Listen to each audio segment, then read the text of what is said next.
Okay, we should be all set. Great, thanks.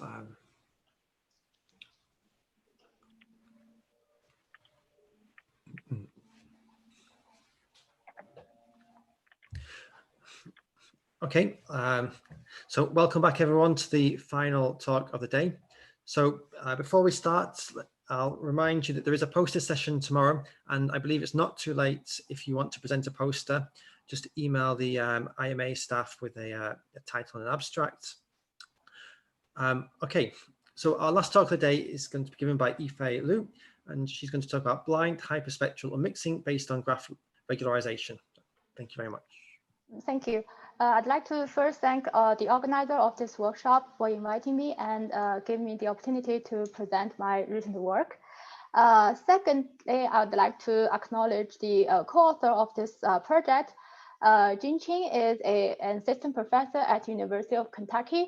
Harlin Lee and Jocelyn Chi, they are graduate students from CMU and NC State. Lucas Dramas and Jocelyn Chanos, they are domain experts. They have ample experience on hyperspectral imaging, and they provide a lot of valuable suggestions on this work. Lastly, not last but not least, Andrea Bertozzi, she was my former PhD advisor. I also want to thank Women in Data Science and Mathematics, the Wisdom Group, who actually brought us together to lay the foundation of this work. We spent 1 week in ICERN, which lead into 2 papers. One is on graph Laplacian.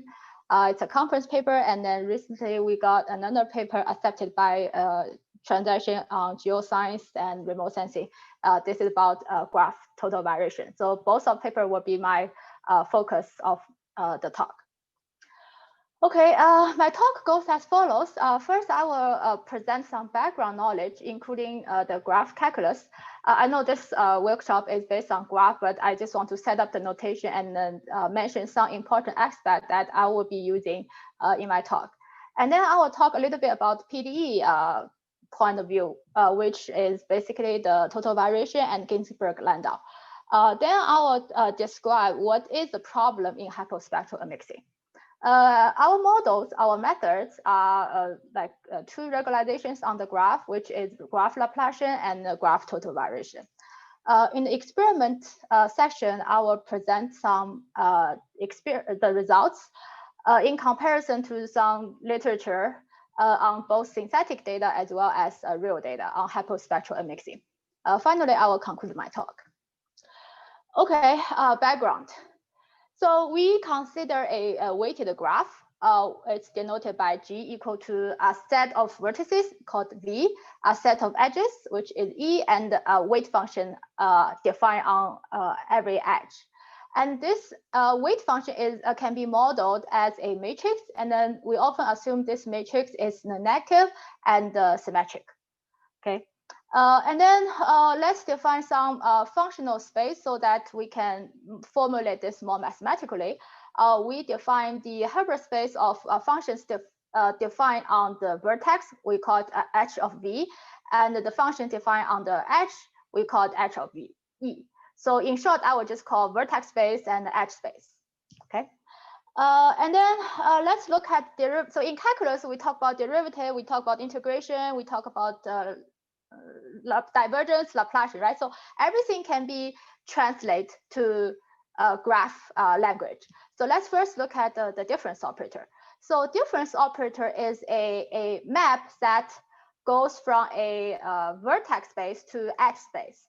For example, the function f here. So let me annotate. So f here is a function defined on the vertex. So we can define f of vi and f of vj. Okay, and then after this difference operator, it becomes a function that is the difference between fvi and fvj multiplied by root of w. So this function is a function defined on the edge. Okay, so we have this difference operator on a particular edge.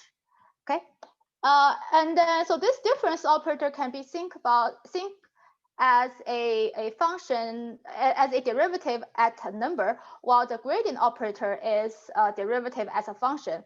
By putting all the vertex together as a vector, we define a function that is do this difference operator. So we get a vector out of the gradient. Okay. And then we talk about the gradient. Next, let's define a joint so that we can define a divergence operator in calculus. So in order to define a gradient, in order to define a joint operator, we need to define inner product. So we know that if we want to define the a joint of dw. By the way, I want to mention that D stands for difference, W stands for the weight. So this difference depends on the weight. Okay, so we want to define the a joint of this dw. We call it dw transpose or star, right? So we know that by standard a joint definition, we know that these two inner products should be the same. But these two inner products are defined under different space. In the left-hand side, it's the inner product on the edge space. On the right-hand side, it's inner product on the vertex space. So we need to define proper inner product for these two spaces. So here we go, we define inner product, and it still follow the convention that, in functional analysis, inner product is defined by integral, and then we replace integral by summation. Slightly difference is, so for vertex set, we sum up all the vertices, and for the edge set, we have the double summation. So basically, we sum up all the edge set, okay? And then based on the definition of the inner product and the definition of a joint operator, we can actually derive the a joint of difference, which is given by this form. So if we compare the a joint of difference and versus the one we have the original difference operator, they look pretty similar. So the difference operator is the difference in f multiplied by the root of the weight, right? And then the a joint of that is the difference in g multiplied by the square root of w. Okay, so all of this can be analyzed very exactly, and so we can borrow a lot of calculus knowledge and terminology to model the derivative calculus on the graph. Okay, so for example, we can define norm. If we don't consider this w, so if I delete this w at the moment, so you will see that the first thing is basically the H1 semi-norm, and then the second one is the total variation. But now we have this weight, right? So it's depend on the weight, and it's defined on the graph. Okay, and then we all know that if we take the derivative of the H1 semi-norm, we get Laplacians. Now we have this graph gradient. We can define the graph Laplacian, which is given by this equation.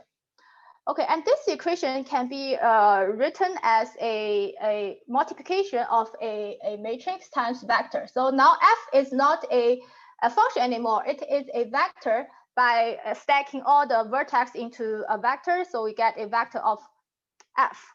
And then so this Laplacian can be expressed in terms of matrix times this vector f. Well, this matrix has this form. On the off-diagonal element, it is negative of the weight, and on the diagonal element, it is the summation of all the weight. This is because if I multiply out this summation, right? So we get summation of. We find that if we multiply fvi to wvi vj, this summation has nothing to do. So f is a constant, so we can take it out. So we can get f of vi times sigma wvi vj, and then we will do a summation wvi vj times f of vi. So actually, we can represent this in terms of a matrix times vector. Well, this matrix L has this this form. So on the off diagonal, it is the negative weight, and on the diagonal element, it is the summation. Okay, and then we can also rewrite this L by d minus w, where d is a diagonal element. It's a diagonal. So D is a diagonal matrix with diagonal element as the summation of all the W, summing with particular VI. Okay. One problem with this graph Laplacian, graph weight or graph Laplacian is that the weight computation is very expensive. if we want to apply this graph Laplacian on a typical image, so image is about like 200 by 200 size. So if we stack the image into a very long vector, we get a 40,000 dimension of vector. If we want to compute the pairwise weight, it will be 40,000 by 40,000 dimension of the weight. It's impossible to compute, and it's impossible. Okay, it's very difficult to compute and difficult to store. So this weight computation of a fully connected graph is a bottleneck. So approximation is, instead of computing fully connected graph, we can consider a locally connected graph, like k-nearest neighbor of this graph. But when you reduce your graph, you reduce a lot of global feature if you only consider locally. So there's a method called Nyström. It allows a very efficient way to compute and store this weight matrix. The idea is that instead of compute this n by n big matrix, I only sample p number of points, and I compute the pair between this p, the sample point, versus the rest of the point, and try to interpret the rest of n minus p dimension element. So a little bit detail. We can assume up to permutation that all the data that are sampled are stored in this top left corner. We call W11. So this W11 is a P by P matrix. And then we need to compute this W12 as well. So this is P by P, and this is P by N minus P, right? And because this W is symmetric, we automatically get this W21 computed. So just reflect, it's a symmetric copy. And then, so what we want to do is we use this Nyström extension to approximate the bottom right corner, W22. Okay, so suppose we have a singular value decomposition. So actually, we do not directly compute W. We actually compute eigenvalue and eigenvector of W. So suppose we have a eigenvalue decomposition of W11. So here we have U times lambda tilde times U transpose. Because W is a symmetric matrix, right? So we have, this is both the matrix U. And then once W has this SVD decomposition, we can approximate the entire big matrix W by U lambda tilde and then W21. So if you multiply U tilde with V lambda tilde and the U tilde transpose, you will get exactly W11, W12, and W21. But this W22 is an approximation. Okay. So and then we find that this approximation is actually pretty good. It's so first of all, it's very efficient because we only need to compute P times N number of pair similarity. We don't need to compute N times N. Second, we find that usually 1% or 0.1% of the sample data is already good enough to approximate the eigenvalue and eigenvector. So it's both efficient and effective approximation. Okay, and in fact, we don't really just approximate the graph, the weight. We actually use this Nyström method to apply on a normalized Laplacian. So the standard Laplacian, as I mentioned earlier, is L equal to degree matrix minus W. Well, we find this, if we use L, we cannot take the advantage of Nyström method. So we consider to normalize this L by defining this matrix. So this LS is a symmetric Laplacian, and then based on this after this normalization, we can efficiently compute the eigenvalue and eigenvector of this L. So eigenvalue will be D negative half times U tilde. Remember, D is a diagonal matrix, so the D negative half is very easy to compute. Just like for every component, you do square root and then reciprocal, right? And then the eigenvalue of LS is also very efficient to compute. Both identity and then the lambda hat, they are diagonal matrices. Okay, so I think this is enough about graph. Let's look at PDE side. So in PDE, we have this total variation. Total variation has been a very popular regularization for image processing. It produces piecewise constant images as preserved edges. Well, the drawback for total variation is it is non-differentiable. it's not smooth. So computationally, it creates a lot of problem. I remember the first paper by Osher. They use a very sophisticated finite difference scheme in order to approximate this gradient of total variation. And after like in 2009-ish, they have this Spirit-Bregman and ADMM, and finally make total variation very efficient to compute. There's an alternative to total variation if we have additional assumption on the image U. The assumption is that the U, the data, which only has binary value, so it's either 0 and 1. Okay, if we assume that the data is binary, then we can use this Ginzburg-Langdau to approximate the total variation. So the first term is a diffusion term. So okay, maybe let's talk about the second term. So second term is a double well potential. So if we look at this phi u, it looks like this, right? So this is a 0 and this is 1. So it's a double well potential which attracts the point to be loaded into this two lowest point, which is 0 and 1. Okay. And then so this model is often used to do diffusion interface, meaning that they have two states. One is 0, the other is 1. Right. This is in the y-axis. This is 0 and this is 1. So I want this the interface to go smoothly from 0 to 1. Okay. Well, this double potential will force the majority of the point to be 0 and 1. And then the first term is to make sure the transition is very smooth. Okay, so and then this epsilon is actually control. Oops, sorry. Too much. Okay, so this epsilon is controls the scale of this transition. And then this arrow refers to the Ginzburg-Langdau is gamma converged to total variation, meaning that if epsilon goes to 0, the gamma the Ginzburger will converge to total variation. Okay, I guess maybe I need to exit and come back in so that I can take advantage of the full screen.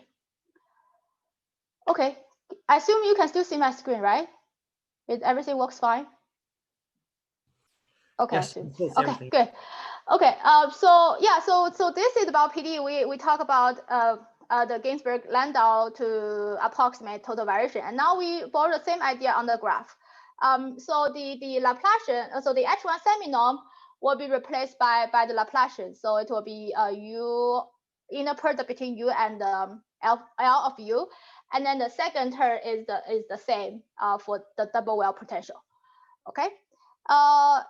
And the next, I want to talk about a very efficient method to minimize the Ginzburg-Langdau. Remember, this Ginzburg-Langdau we treat it as regularization, similar as total variation. We still need a data fitting term. So we add a data fitting term into the total energy. So this data fitting term can be like denoising. It will be like U minus some noisy image. There will be other applications, so the fidelity may change. So this MBO scheme is very efficient. So it just involves one step of gradient descent. So this step is just a gradient descent. And then after gradient descent, you do a step of hard thresholding. Remember, we want this U to be binary. It's either 0 or 1, right? So after gradient descent, we just push it to the two sides, either go to 0 or go to 1. And then we find that only a few iterations, like 5 to 10 iterations of this MBO, it converge to the solution, and then the results are pretty good. So this is how we take advantage of this MBO to solve Ginzburg-Langdau and eventually solve the graph total variation. Okay. Next, I want to talk about this hyperspectral data. So here is the data that I got. It's based for hyperspectral. Basically, it is a data cube. You have a XY spatial information like an image. You also have a spectral band. As opposed to the regular color image, we have RGB 3 color band. This hyperspectral has hundreds or thousands of bandwidth. So the advantages are obvious. That for example, here we have the green grass, which is a red curve, and then rose leaf is the green curve, right? So in the visible light, so here, this part is the visible wavelength. So in the visible wavelength, the spectrum, they look very similar. You can hardly differentiate the green grass versus the rose leaves. But if you look at the invisible, which is the white regions, and then you will see the red curve and the green curve can be separate. So that with this hyperspectral data, we can distinguish different materials better than just RGB. Okay. So I think this hyperspectral is start to become popular when I was still a student, like 10, 15 years ago. At that time, the problem with hyperspectral, I'm not sure if still the case now. At that time, the problem is, although it does have a very high resolution in spectral, but spatial resolution is very low. For example, 1 pixel on the hyperspectral data, it corresponds to 3 meter by 3 meter area on the ground. So as you can see, if we are 3 meter by 3 meter, it can be a lot of material that are mixed in this single pixel, right? So for example, I guess this might be 3 meter by 3 meter. It composed of grass, it composed of dirt, it may compose of concrete. So it's not one pure material that is in this 3 by 3 pixel. So one important problem in hyperspectral, they call a mixing, is we want to tell for this single pixel, what's the percentage of each material? Say I want, like, I guess this is 50% of concrete, 40% of the grass, and 10% of the dirt, right? So this is called hyperspectral mixing. Okay, so let me first define the data. So X is W by N dimension. So although here is a data cube, but we can reformulate in terms of a matrix. So this is our X matrix. Every column is 1 pixel. So every column is 1 pixel here. Okay, so this is N means W is the number of spectral bands, and N is number of pixels. Okay, so this is the data we obtain. And then we are assuming that every pixel is a linear mixing model, meaning that it's a linear combination between among all those pure materials. So those pure materials, we have a spectral signature that can be measured in a laboratory setting. Sometimes it's known, so sometimes this matrix S is given, sometimes they are not. If this matrix is not known, then it's called blind mixing. If it's given, then it's non-blind. Okay, and then Aij or Aji is the probability or the proportion of J's material at ith pixel. So we want to know for every pixel, what's the percentage of different materials. Okay, and our goal is given X, we want to get both A and S for the blind hyperspectral mixing problem. Okay, so as you can see, this problem is highly ill-posed. We're only giving you one piece of information, which is X, and we try to get 2 things out of it. So we need to impose a lot of reasonable assumptions so that it becomes possible, right? So let's look at the existing methods. So this FCL-SU, it's the one of the classical method. It takes into account 2 assumptions. One is called non-negativity, because by physics, both matrix A and S, they must be, every element is non-negative. So this is one constraint on A and S. The other constraint is because A is the proportion, so for every column is sum to 1, right? Because the probability should be equal to 1. So by taking these 2 constraints into consideration, we have this FCL-SU method. And then next we have this VCA. So we are assuming we have this pure material. So here we have this pure material, and we call it end member. So we assume that this VCA assumes that this pure material will span the syntax. So this linear mixing will give you a simplex, and then we assume that end member is the vertex of those simplex, and that is the basis in this VCA. So it's pretty similar to principal component analysis. And recently they have a improvement of VCA. They minimize the volume of this simplex spanned by end member vertex, and actually the results are pretty good. And then so the one that is close to our method is this GL N and F. So first of all, N and F means the negative matrix factorization. Because we assume both A and S are negative, so it's very standard to factorize the matrix X into the product of two negative matrix multiplication. And then the GL stand for graph Laplacian, which part of my talk will talk about graph Laplacian. And on top of that, they also use L half to promote sparsity. Because you can suppose we have 100 materials. Every pixel cannot be like a combination of 100 materials. It can only be 5 materials at most, right? So we can assume that for every column of A, it is sparse. And by comparative sensing, we all know that we can use L1, we can use LP to model sparsity. Okay. Yeah, so we have this GL and F. And then we have other two methods. The STV is they use sparsity and then the spatial TV to as a regularization. And the fraction norm is to use a mixing fractional norm to model group sparsity. Okay, so that is the literature. Yeah, I think now let's putting things together. We want to solve the hyperspectral and we want to use graph calculus. So let's combine them together. So given the data X, we treat the vertex on the graph to be every pixel, right? And then we consider a fully connected graph where the weight is given by this formula. Where we have a distance d between xi and xj, and this distance modeled similarity between these two pixels. And then we find in hyperspectral, the cosine angle is a better way to define the similarity distance compared to the standard Euclidean distance, because sometimes the scale may not be matter too much. So we use the cosine. And sigma is a parameter that controls how similar they are. The larger, the less similar we consider these two pixels. Okay, I think I already set up all the background information. Let's move on to our methods. I think I should speed up a little bit. So we propose two regularizations. One is, so technically we should call it H1 semi-norm. But because of the method, it somehow involves graph Laplacian. So we call our first model is graph Laplacian. And the second regularization is what we call graph TV. So I will just use GTV for short.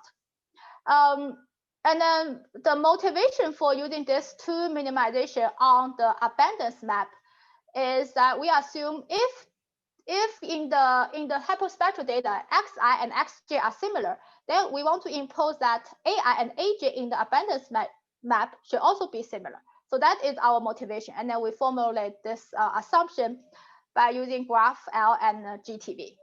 Okay, and then I guess you are all familiar with image processing. So the graph Laplacian is the H1 semi-norm. It may cause oversmoothing because it's a heat diffusion process. Right, so graph Laplacian may cause oversmoothing, while this GTV can preserve edges in the abundance map.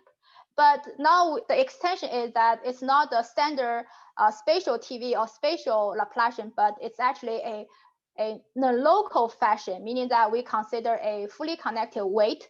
Only if those pixels are very similar, it will contribute more in terms of similar, in terms of preserving edges. Okay, so this page is about regularization, and then let's put regularization into a framework that we will be solving. So here, this J is either one of the graph Laplacian or GTV.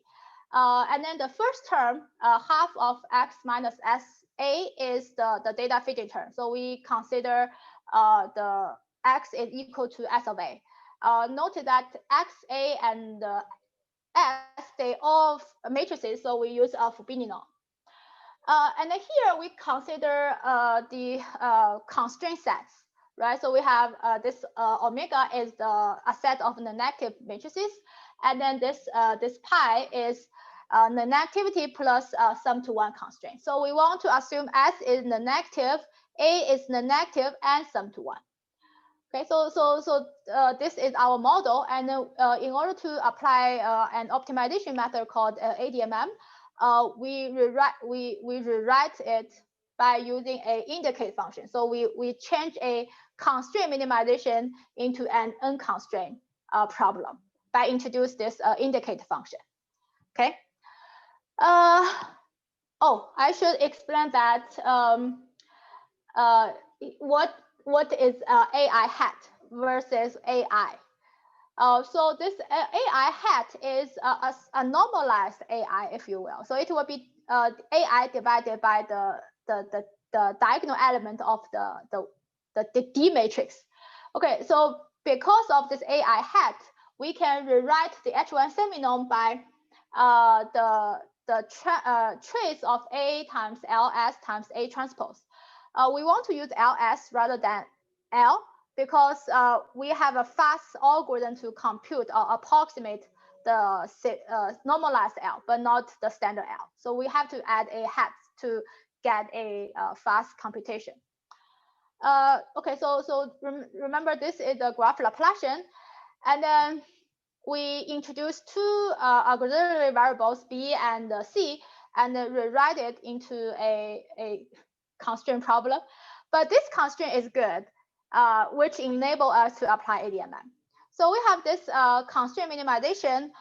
We formulate the augmented Lagrangian, where this tilde B2. Okay, so for every constraint, I need to introduce a dual variable. Okay, and then the dual and a positive parameter. So the last equation is the augmented Lagrangian. And then what ADMM works is we alternatively minimize S, A, B, and C, and then the update for B tilde and C tilde, they are standard. Okay, so all ADMM has this. The framework of ADMM goes as follows. We fix other, just minimize with respect to C, and then we fix rest, minimize with respect to S, and go and so on. And in the end, we update B tilde and C tilde. Okay, and it's very efficient for solving Laplacian, because for every subproblem C, S, A, B, they have closed form solution. So if you look at C, right, so you take derivative, you will see it is just a matrix inverse problem. And then for S, because S is negative, right, so you just project these values onto the negative set, you get the closed form solution for S. Similar for A is a probability simplex, and there is a very efficient method just projecting onto this set, a fine linear space, you get a solution. And finally, for B, if you take the derivative with respect to B, so you will get lambda BLS plus rho of B minus A minus B tilde, something like that, and equal to 0, right? And because we have this singular value decomposition of LS, so we have B, and then so we can solve B by U lambda as a V, B lambda V transpose plus rho identity, and you have a bunch of A plus B to the hat. Anyway, so let me summarize all the closed form solution. Yeah, so B, because of we have a very efficient way to compute the eigenvalue decomposition, we can have a very efficient way to update B. Okay. Next, I want to talk about the graph TV regularization. So the only change I need to make is replace the GH1, the H1 seminorm by total variation. And because that is the only change I made, we only need to discuss the B subproblem. The rest of the problem, like S, A, and C, and the dual update, they are exactly the same as the graph Laplacian case. Okay, so let's look at the B subproblem. We have TV, right? And then we, as I mentioned earlier, we want to use Ginzburg-Langdau to approximate TV. And Ginzburg-Langdau can be solved efficiently by MBO. But MBO requires binary. Well, B is not binary. So how can we solve this dilemma?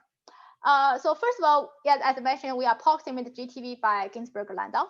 And then in order to remove the binary restriction of MBO, we decompose B bitwisely.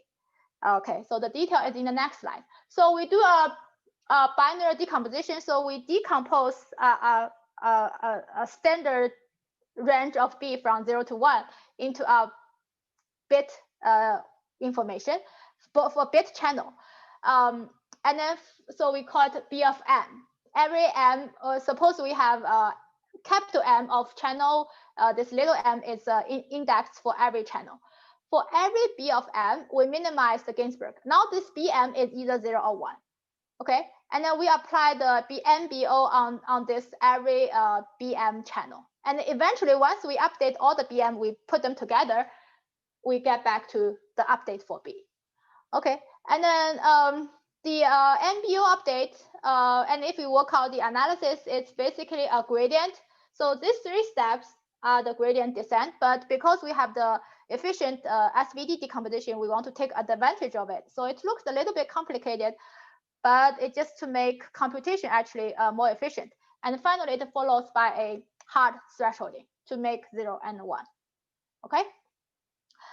I think I have 10 minutes to go, right? Okay, I think it's good. Yeah, so let me summarize the time complexity of the GTV method. So first of all, we need to compute the fully connected weight. So this weight, by using Nyström method, the complexity is in the order of WPN plus P square N. W is the number of band, P is the number of sampled point, and N is the dimension of the pixel. The major cause for Nyström is we need to compare pairwise weight matrix and followed by a SVD of a small P times P matrices. And then for ADMM, we analyzed the complexity per iteration. So it's actually pretty straightforward. Just follow the analysis, check the complexity for every operation. You get this complexity analysis. And in compared to other method, so the TV. So I think our method, it's in the Kn times W plus P order. Well, this graph Laplacian is Kn times W plus Kn. So I assume P is much smaller than this Kn, and it's much smaller than log of n. So our method is computationally very efficient compared to these 2 methods. And then later on, you will see experiment. It's also verified this claim. Okay, I think it's time to see some experimental results. So I want to first introduce 3 metrics to measure how good our performance is. One is about root mean error. The other is normalized root mean error. Basically, you divide it by the some kind of one of the term. Oh, sorry. And then you have this spectral angle mapper. So both root mean error and normalized mean square error, they can apply on both abundance and what's that called, the mixing matrix. Well, the spectral angle map only compute the spectral degree. Okay, so we first look at synthetic data. So we craft those ground truth abundance map by looking at a very simple like square, a bunch of squares. We pick 5 end members from US Geoscience Library. They have like 200 end members. We just randomly pick 5 as our end member. And then we manually assign each color represent which value. Say, for example, this might be 0.8, this might be 0.1, something like that. So we manually craft this 5 abundance maps. And then on the bottom is the result from methods. So as you can see, the first 2, they have a different color bar compared to our method, and then the ground truth. So the first 2 is, I don't know, somewhere goes wrong, right? So it's not very good. Well, you can see this Q and V, they use this minimum volume. It still looks noisy. Yeah, and then by comparing graph L and then GTV, the graph L has over smoothing, like H1 semi-norm, it over smooths the data. Well, it's true that GTV is not perfect, but it's relatively better compared to other methods. It has a good compromise between the color and the noise and not too smooth, right? And then here are some quantitative measurements. Yeah, so mostly, okay, I want to say that actually QMV is pretty good if we have less noise. So this is a signal to noise ratio. The higher the means the noise is smaller. So if we have not too much noise, the QMV is actually a very good method. Well, if the noise becomes dominant, then QMV start to make a lot of errors. Like you can see their result. Its result is very noisy. GTV is a very good compromise, both visually as well as in terms of those quantitative metrics. Okay. Next, here, this Jasper Ridge is a real data. It is 100 by 100 in spatial, and it has near 198 spectral bands. So let's take a look at of these results. One noticeable thing is that only these three methods can preserve this structure of, I think this is the road, as the label here, it's the road. So this road is very fine structure, and only graphical method can, together with QMV, can preserve this fine tiny details. And then this method is also a graph method, but as I mentioned, it uses the k nearest neighbor, so it does not have a global picture of the similarity measure. So it's not very optimal. So it's pretty much the same as the spatial TV. Okay, and actually in this, and then I do want to point out that the drawback of graph TV and graph L. So the results are kind of noisy. So it's not as clear as STV, right? So this is actually one of the drawbacks in our proposed method. We are only emphasized on the preserving edges in a local sense, but we didn't pay too much attention on what if we have a homogeneous region? How can we take advantages of homogeneous region? So maybe our future work will be the combination of the the graph representation together with spatial TV or some other method, which may help with clean up this homogeneous region. Okay, and then yeah, here is a table. So as you can see, the QMV is actually pretty good, right? But it's not very well for other data. So we guess the reason why QMV is so good because this real data somehow satisfies the assumption QMV makes. So it's very good. And then our method is comparable, right? On the other hand, I want to mention about the computational time. So this GL, enough, it uses k nearest neighbor, and it's much slower, like 1,000 times slower compared to our weight computation. And then result-wise, you see it's not very good. It does not see the fine structure of the road. And then we separate into graph time and algorithm time because the graph computing graph is an extra step. After computing graph, our method is also very efficient compared to the graph NMF. Okay. Yeah. So that is maybe let me skip urban because we see similar things. And then let me just talk about some parameter. Yes, we admit that there are a lot of parameters in our method. For example, sigma in the weight computation that is control how similar we treated their similarity map. And then we choose it proportional to the number of bands. Okay, so I think the more bands we should take a bigger sigma, so to compensate the dimension. And then in the Nyström, we need to choose p. So in our experiment we fix p is 1% of the dimension of the pixel, and we find it works pretty well. There's a work analyzing this the effect of the sampling rate. Of course, the more you have, the better you have the weight, but it's cost computational power. So, and then the accuracy is not increased that dramatically. So 0.1 is a reasonable compromise between accuracy and efficiency. And then for MBO scheme, we set the step size to be 0.01, and then we usually just run 5 iterations of MBO. It's converted very quick, and the results are good. And then, yeah, we have 3 algorithm. We have parameter of rho, lambda, and gamma in the algorithm. And then we think about instead of tuning 3 of them all together, we fix the ratio between rho and lambda and gamma and lambda, and then we only tune lambda.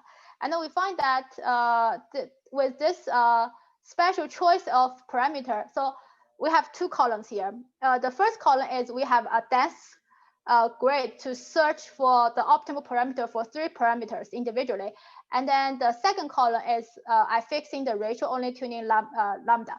So sometimes it's true that the second column is worse than the first column, but it's not too bad. And it saves time for tuning parameters. But it's depending on the choice. I just want to say that if you don't have time, fixing the ratio and only tuning lambda is sufficient. Okay. Next, I want to conclude my talk. We propose 2 graph regularizers. One is graph Laplacian, the other is graph TV for blind hyperspectral mixing.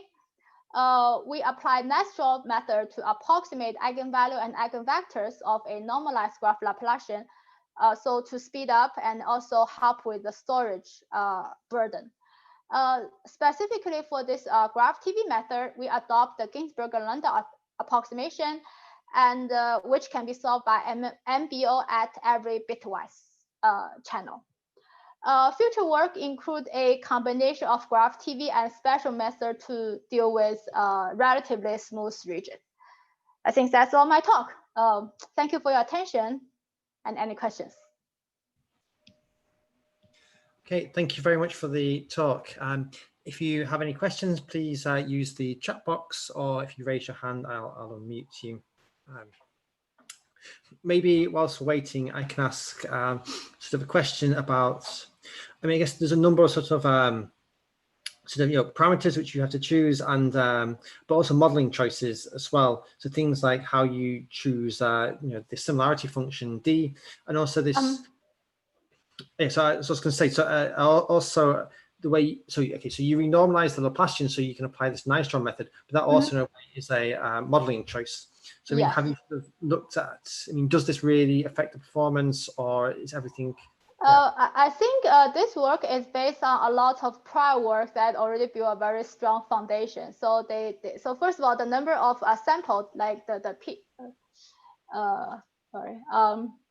where do I talk about the Nyström? Is that here? So I think in terms of this P, there's a paper compare, basically give a list of number of samples and then look at the accuracy and efficiency. So we also did these examples by ourselves, but we feel like this is not our contribution, so we didn't present in the paper. And then we find that 0.1 is a good compromise. So I think that's why we fixed this P to be 0.1 times n. Are there so I mean, okay, so I guess if you obviously take P being equal to n, then it's exact. Yeah, so if P is equal to n, then it's exactly the old method, which is pretty much impossible to compute, right? Think about 40,000 by 40,000 dimension of matrix. You have to store it, you have to compute it. And then I think one of this GLMNF, so originally it does have a n by n matrix, but we somehow reduce it by our method so that we can compare with it. But regarding how to choose this number P, there is a work, I guess, along the Nyström, not for hyperspectral per se, but along the Nyström literature, they compare the performance regarding this P, and then we just borrow it. Not borrow, we did our experiment ourselves, and then we agree with them. So we pick P equal to 0.1. So that is the P. And you also mentioned the weight, right? So where did I talk about the weight? Did I here? Yeah, here. This is the weight. Yeah, so we look at, so there, technically we only see 2 very common distance function. One is the Euclidean distance, which is just xi minus xj, right? Square or without square. So one is the Euclidean distance, the other is what I called cosine angle. So different application may choose different ways. For example, for classification, maybe the Euclidean distance is actually better. But for hyperspectral, we want to reduce the effects of the scale. So that's why we find that the cosine, so the angle matters, the length doesn't matter. So we pick that one. And there's some work, I think Katharina, who speak yesterday, also did some of the work. And then my advisor, Andrew Bertuzzi, her group also did a lot of work on hyperspectral, and they find that cosine angle is pretty much the best for hyperspectral data. So we didn't make that choice either. But sigma, yes, because if you have a longer wavelength and a smaller wavelength, you do need to compensate. So I think we because our wavelength, our spectral band is about 200. So one is 198, the other is 162. So it's about 200. So we fixed sigma to be 10 or something. So we didn't tune sigma as well. So the remaining parameter to tune is the I think this one is the lambda. So lambda is to balance the regularization and then the data feeding term. So that depends on how much noise you have. Well, for real data, it's really hard to say. So basically, we just eyeball norm, and using those metric, I present like a root mean error to tune the lambda. And then we also have two more parameters that is in the ADMM, right? So we have this this lambda. We have this rho and the gamma. So I want to say that rho and gamma, they are algorithm parameter. They only affect the convergence speed. They not affects the performance. So it's not so important. So that's why we only tune the ratio, so we fix the ratio only to the lambda. So although it looks at first glance, yes, we do have a lot of parameters, but eventually we only tune lambda, so it's not too bad. I hope that addressed your question. Yeah, that was a very, very complete answer. I mean, can I just throw like a small question on the Nyström approximation? Okay, where did I have it? Maybe I should go this, it's faster. Yeah. So if you are the quantitative, and can you quantify how close this approximation is? I mean, are the results saying, if you choose p being equal to 0.1, and then your error is going to be no more than whatever? So I think if you multiply this out to be the W22 element, we didn't do this kind of analysis. But to be honest, the error is not small, because consider this W22 is a very big matrix. You can imagine if I directly compute this error, it's huge, right? Considering it's a 10,000, 40,000 by 40,000 matrix. So if we only consider the error, it might be big. But fortunately, eigenvalue, they decay, right? So even though we make some errors, it's not too bad. And then sometimes the significance is in the first few eigenvectors or eigenvalues. As long as we can get that right, the remaining thing we truncate anyway. So so conceptually it makes sense, but like exactly we didn't do. And then we didn't just measure like W versus W approximate, because we know this will be big. And then sometimes, when we're doing this weight computation, where is the weight? This is the graph, right? So what I'm trying to say is that we use the weight, and then you don't know whether your weight is reasonable or not. So inaccurate in Nyström may also compensate your inaccurate rate. I think here, right? So we don't know whether this choice of weight is reasonable or not. And then not accurate in the Nyström may not be matter too much, hopefully. But it's a hand-waving argument. Okay, thank you. Are there any other questions from anyone else? Okay, it doesn't look like it. So in that case, I'd like to thank you again, Aoife, and thank all the other speakers from today as well. I think it's been a very enjoyable day, and I think